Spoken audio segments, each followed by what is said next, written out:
I'm Alison Holm with GEA, and I'm here with Steve Ponder of NV Energy. He's the Director of Development for Renewable Energy. And Steve has over 30 years of leadership experience in the renewable energy industry. So we'll be talking a little bit about his experience today. So Steve, hi, thank you. Hi. So what is your educational and career background? My undergraduate degree was from University of Southern California. I ended up getting a master's in history, and then I went to law school at Southwestern University, also in Los Angeles. Okay. And how did you get into the geothermal business? First I was in oil and gas. I actually started working for Unocal in Los Angeles my senior year of college. I worked there for about 8 years, and then I worked for a geothermal company in San Francisco, and after that experience I stayed in geothermal for most of my career. Okay. So what interested you in geothermal? I liked it because it was in a different part of the state I'd never lived in, and also it's a different technology. This was back in 1977, and it was very sort of unknown, if you will, as far as there was very little geothermal development at that time, and I thought it'd be exciting to get into a new industry. Interesting. So how does the geothermal industry compare to other industries you've been involved in?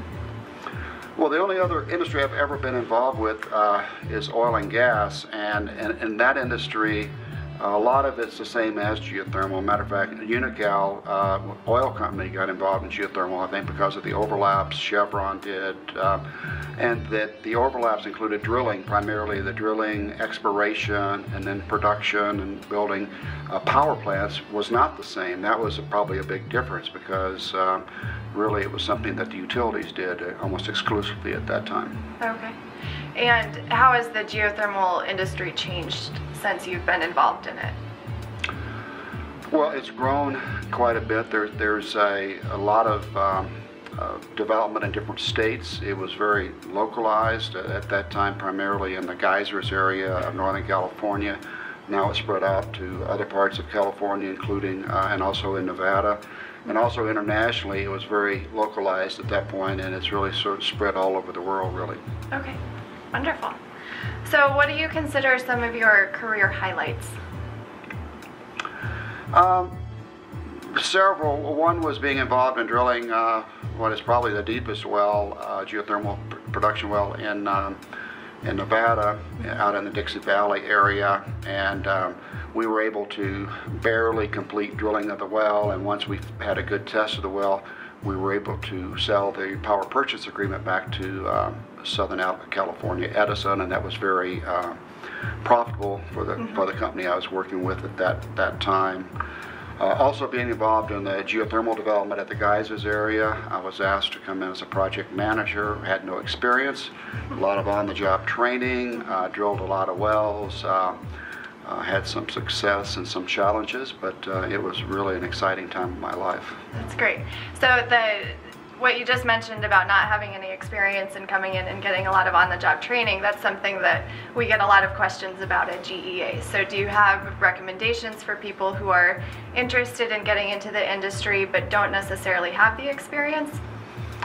Well, first, ideally, you'll have a good educational background, and the ideal education in my mind would be some type of engineering degree, whether or not it be mechanical, electrical, chemical, reservoir engineering, have an undergraduate degree in that, and then to work a few years, probably not, I don't think you can necessarily get into the industry at that point, but hopefully you could. But then you go out and you get your MBA. And once you've got the MBA, I think a lot of companies are looking for somebody that doesn't only have the engineering skills, but they also have business sense and business qualifications, and they can move them up into the management of the companies. Okay. And now you have a history in history and law, right? So Yeah. And that's still translated for you into a career in geothermal. Yes, and it's hard to explain how it worked. But it ended up, I think, working for small companies at first. Is why I got a chance to get that on-the-job training. I would not have been able to get a job with a larger company at that time, not having some types of degrees like I was just talking about a few minutes ago. Right, right. Great. Well, thank you so much, Steve, for taking the time to be here with us. And we look forward to hearing more from you in the coming years. Okay, thank you, Alison. Thanks.